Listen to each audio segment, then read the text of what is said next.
Good morning, Rabotai. Welcome to Breakfast in the Class. Breakfast in the Class today is dedicated for the complete Refuah Shlema for Chana Batzim Fega and Eliyahu Shimon ben Mazal Fortuné. We want to also say Mazal Tov and Mabruk to Hazan Shmuel Levi, who sponsored the class today, dedicated in honor of his wife, Rachel, and in celebration of the birth of their daughter, Sophia or Levi. Mazal Tov and Mabruk. Tizkei legadlat Torah l'chupal ma'asim tovim. Also dedicated in honor of Laura Sion's birthday. Your kindness is an example to us all. You keep pushing us to do more mitzvot. Thank you, Ad Me'ah Ve'esrim, with loads of health, Nahar, and Simachot. The whole Sion gang, Mazal Tov. Finally, the week of Cobra was sponsored by David Yash in honor of you and your unwavering commitment, doing good for the state of Israel, for others around you during these challenging times, today and every day. We also want to dedicate today's words of Torah to the three victims from this morning at the entrance of Jerusalem, including a mother who was pregnant with her first child that was murdered this morning by terrorist animals at the entrance to Yerushalayim. Hashem Yinkom Dama, and one of the Dayanim as well that was there, and a third person as well that was murdered there. Two elderly people and one young mother to Avrech from the Yeshivat Mir that was killed this morning. So this is what we're waking up to. And Be'ezrat Hashem, we should be zochet to wake up to different kinds of news, to beautiful news, and the world should be able to see, Be'ezrat Hashem, what's really going on and what's really in the hearts and minds of these murderous, barbarians. But ultimately, that HaKadosh Baruch Hu should hashkifa me'on kodechecha min hashamayim and bless us with peace, bless us with a routing of our enemies and the return of our hostages, and the safe return of all of our hayalim to their homes. My friends, let us begin. We're preparing and have been preparing for war in real life, and we have been preparing for war in our parasha. Our Chachamim tell us that there are three ways in which Yaakov Avinu prepared for war. He prepared for war with Doron, with the present. That's the present he gives to Esav, and he tells him, "Here, have all this wealth. I'm sending you a gift to show you how I feel about you." Then he prepares for Tefillah.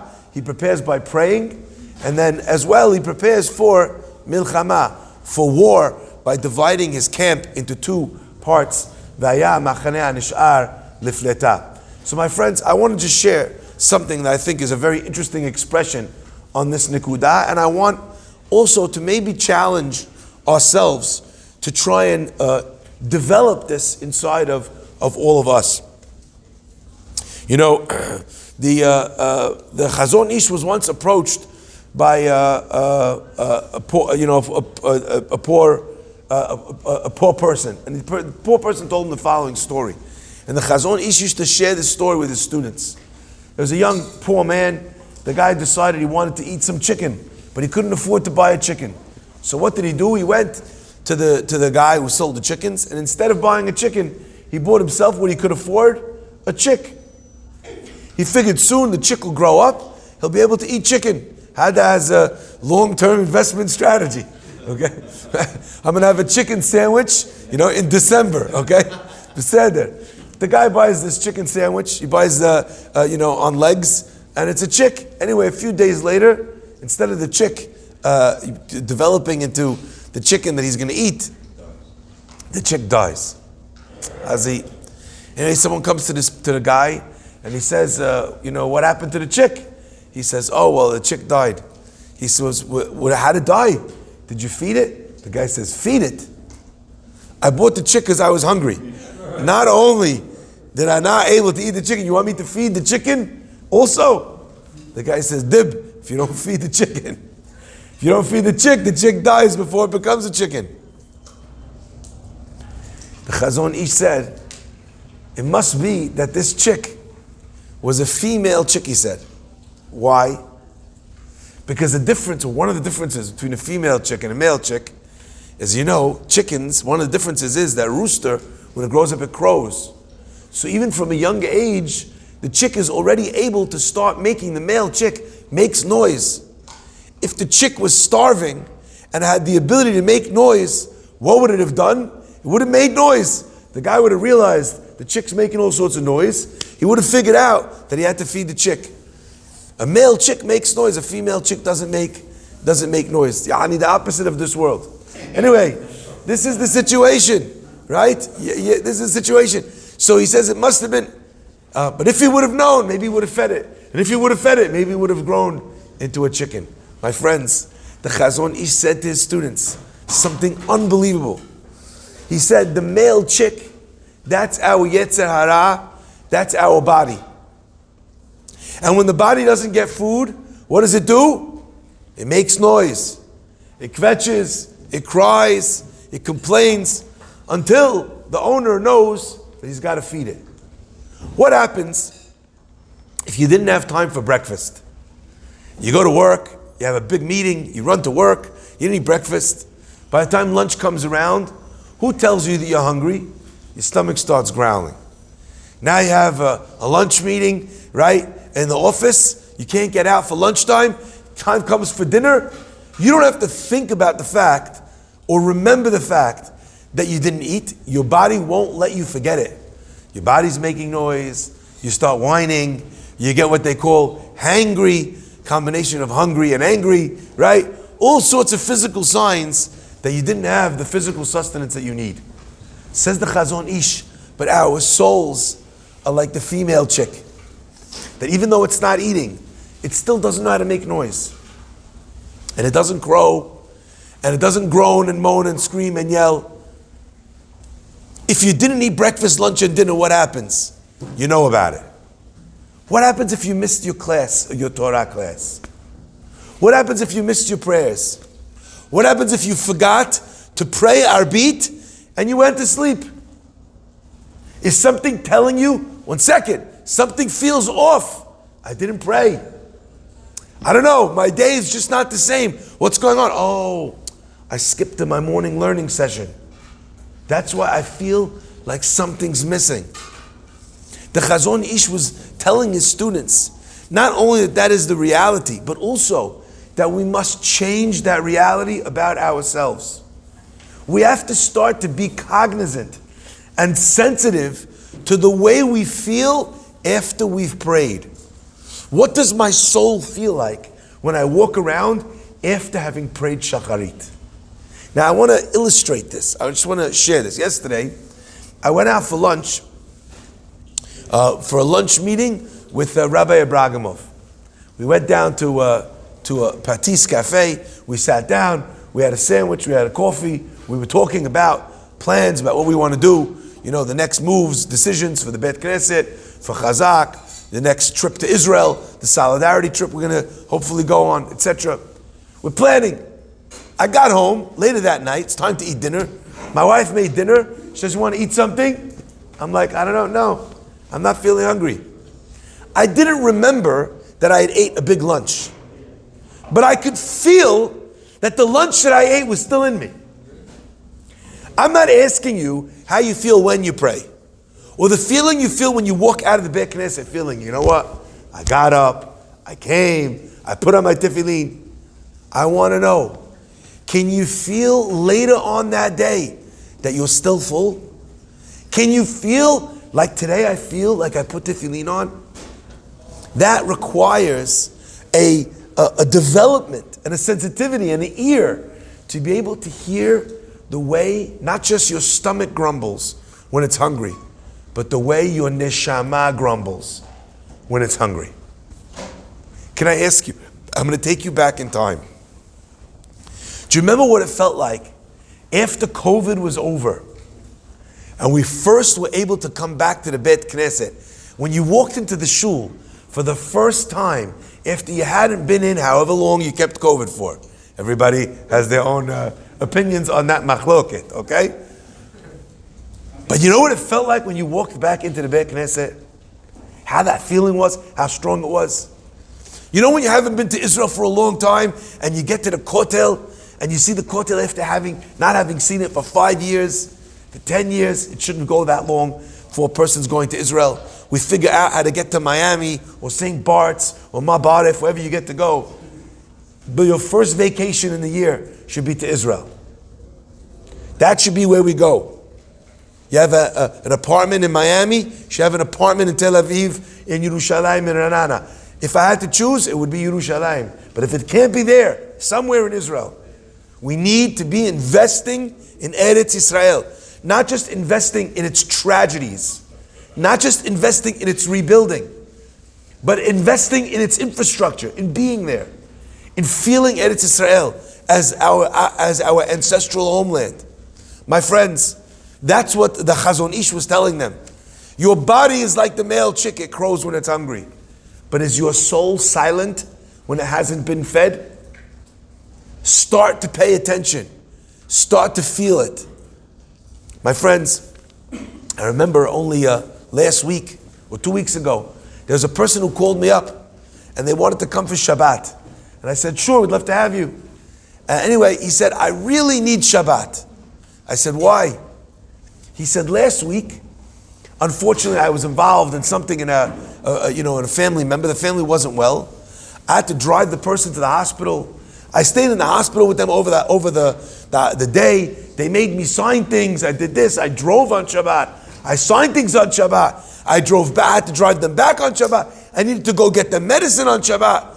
He says, I haven't kept Shabbat now in almost 2 weeks. He says, I really need a good Shabbat. I want to ask you, have you ever felt not that you have to do a mitzvah, not that you get to do a mitzvah, but that you need to do a mitzvah? When you're starving, what do you say? I need to eat.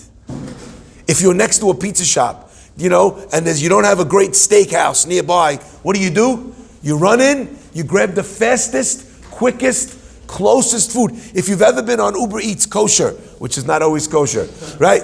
But have you ever sorted for delivery time? Like, who's getting here fastest? My friends, we need to be in touch with that part of ourselves. So I want to share that when Yaakov Avinu was in war, what's natural? How are we going to bribe the guy? What gifts are we going to get them? What diplomacy could we employ? That's natural.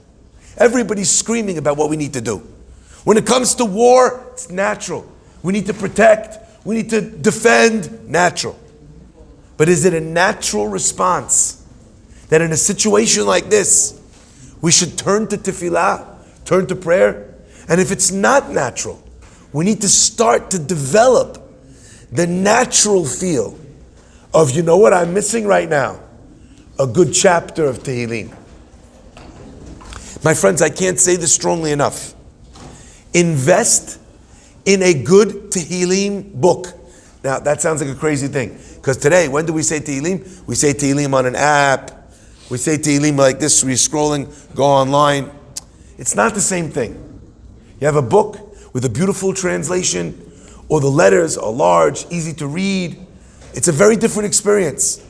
There's quite a few Tehillim books. If you want, message me. I'll send you the pictures of a few Tehillim books that I have that are remarkable. Ones that give you a little background on that chapter of Tehillim. Who wrote it? Who said it? It's a completely different experience with a correct and a proper English translation if you don't speak Hebrew properly. Tehillim books can change the way you say Tehillim.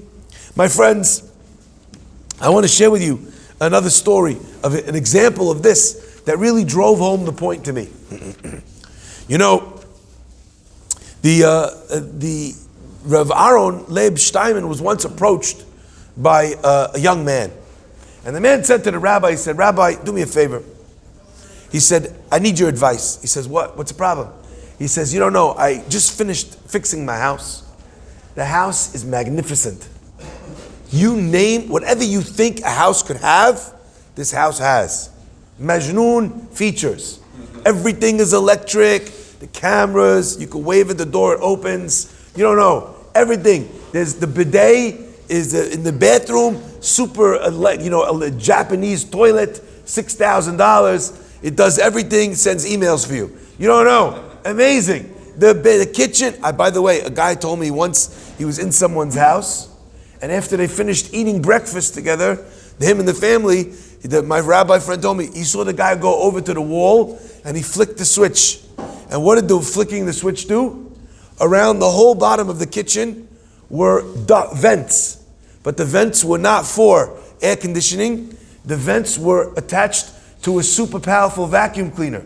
As soon as he flicked the switch, all the crumbs got sucked into the wall, taken into the vacuum. Shema Yisrael. The guy, some people have the Kotel HaMaravi, you could put prayers in. Some people have a wall, you could put breadcrumbs in. Okay? Everyone's got their wall. But my friends, crazy things. He tells the rabbi, I have a house, magnificent. He says, the only one problem. What's the problem? He says, my wife won't move in. Rabbi said, what's the problem? No, Rabbi said, what do you mean? Why not? He said, my wife, she remembers the story of the Gemara in Ta'anit. Gemara in Ta'anit tells us about Rabbi Hanina ben Dosa. Very poor. Anyway, one day his wife, she says to him, Rabbi, we're so hungry. Go ask Shamayim to give us. Anyway, what happens? Rabbi Hanina ben Dosa gets given a golden leg of a table. Enormous fortune. He comes home to his wife. He goes, here you go. I asked. They gave me. The wife has a dream that night that she and her husband are sitting in Gan Eden. It's a beautiful table. And the Sadiqim have tables with 3 legs. And their table, or 4 legs, their table only has 3 legs. Why 1 leg is missing? Because they ate that 1 leg in this world. She tells her husband, she says, give it back. That's the whole conversation over there, Masechet Ta'anit. Could you give back a blessing to the heavens that you don't want? We're not going to get involved in the story and to the end of that Gemara. But she says, I remember the story. She said, you have this beautiful house with every possible amenity. Are we going to get to Shamayim and our table is going to be missing 1 leg? The rabbi, the great leader of his generation, Rav Steinman, he says, I don't understand.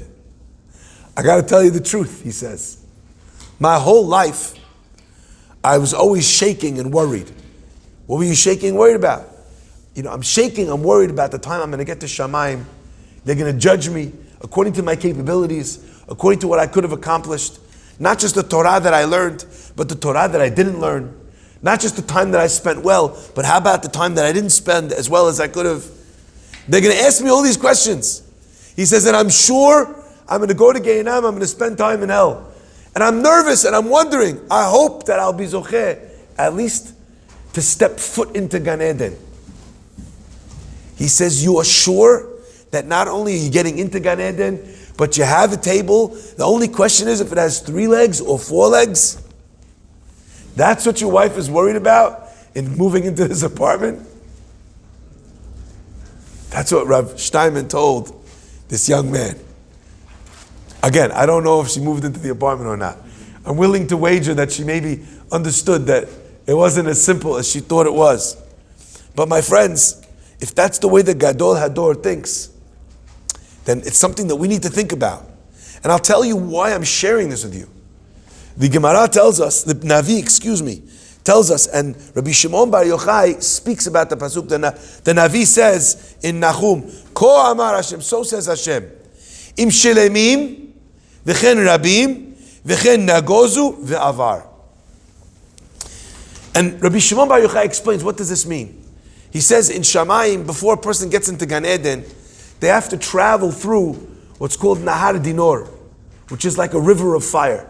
None of these things mean what you think they mean.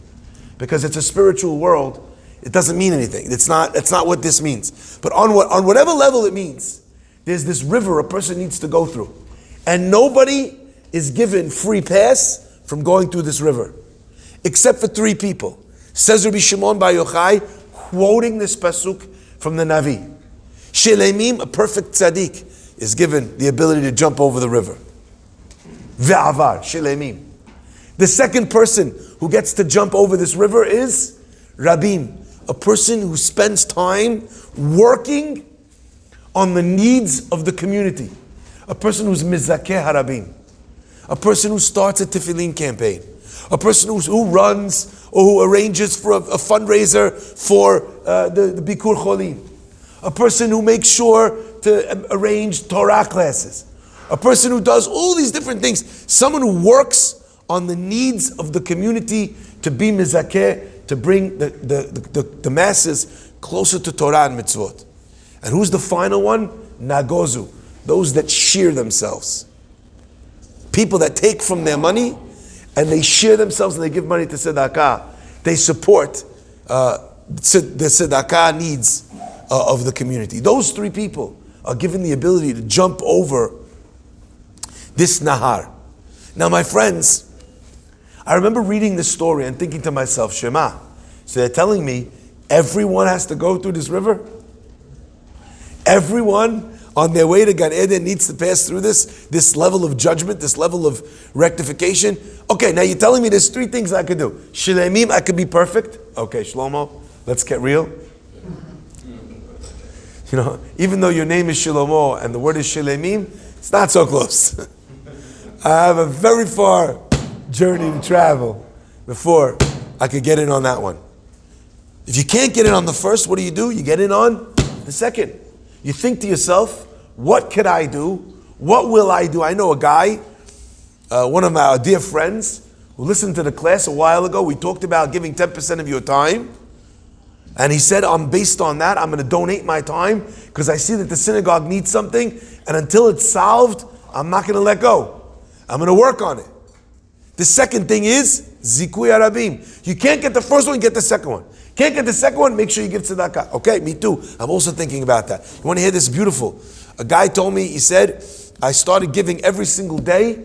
I committed to giving $1 a day to the Bet Knesset. That way there's not a single day that goes by in the year where I don't give $1. He says, and I find it's so beautiful to me that I know that there's not a day that I didn't give tzedakah in the entire year. And he said, I love the plan so much. If anyone else wants to join me, I'll match them as well. So if anyone wants to join in this $1 a day campaign to the Bet Knesset that we started a while ago, you're more than welcome to. Okay? Every day, $1 to the Bet Knesset. So you know you gave tzedakah that day. I remember reading this and I thought to myself, you know something? If I don't have one, I gotta have the second. If I don't have the second, I gotta have the third. But the feeling was, I gotta have. Every soldier that went into battle asked everyone he knew, I need a ceramic vest. I'm going into battle, what am I going to put on? But what's interesting is that as time went on, whether they did get ceramic vests or not, some units did, some units still don't have. Okay? And if people tell you that they have, and people in America are stupid for donating, talk to soldiers themselves who have been in battle, who do not have. So anyone who's telling you that every soldier that's in battle has is a liar. Now, what's interesting to me is that soldiers have been begging in the same way, not I want, not I'd like, I need tzitzit. I need it. Someone give me tzitzit. Only today, we got a check from, today or yesterday, a check from someone for $5,000 to buy tzitzit for people. We donated thousands of pairs of tzitziot. Because no matter how many we donate, more soldiers are asking, not I want, not I would like, not I'm willing to put on tzitzit. I need. Have you developed that feeling towards Torah? I'm at war. Doron. Diplomacy. Milchama. Go to war. Vest. Tefillah. I need tefillot. I need Shabbat. So I'd like to ask you for this question. I'd like to ask you to spend maybe 1 minute today. That's all I'm asking for. The campaign was $1 a day. I'm going to ask you for 1 minute. That's it. Very small. I want you to think about the mitzvot that you already do. Forget mitzvot that you don't yet do. We'll get to those later. I want you to think of mitzvot that you already do. You come to pray. I want you to think to yourself, do you remember when we were kids there was something called Mad Libs? Mad Libs was a book with a blank line all throughout the story, a bunch of blank lines, and you made the story. Today I woke up and I felt blank. So what did you feel? Great, awful, scared, happy, hopeful? What did you feel? You make the story. That's what I want to ask you. I want you to look at the mitzvot that you already do and finish this sentence. I need to pray because. Not I want, not I like, not it's a good idea, not it's a mitzvah. What is the need for you to pray? I need to keep Shabbat. Why? What makes you need that? That idea is something that needs to be applied to our mitzvot. We need to start developing this relationship where it's as natural in our thought process as all the physical things we do. We need to give the soul the voice of the male chicken, so that it crows and asks for what it's not getting when it's not getting it. And Be'ezrat Hashem, when we switch ourselves into that mindset, suddenly we wind up getting the things much more often, because we've developed this alarm system that tells us each time, 1 second, something's off. What's off? I haven't prayed. What's off? I didn't do Birkat HaLevana this month. Now, if you don't have an answer to the I need, what do you need to do? You need to learn a little bit more about that mitzvah. You need to engage a little bit more with that mitzvah. Because if you can't answer why I need to do this mitzvah, then you don't know enough about it. Hashem should bless us to be able to develop these techniques, these strategies, so that our mitzvot come from the deepest possible place. Rabotai, immediately following the class and Kaddish, we're going to have words of Torah with Rabbi Abragamov from Rav Dessler of Michtav Me'eliyahu. Chazak u'Baruch.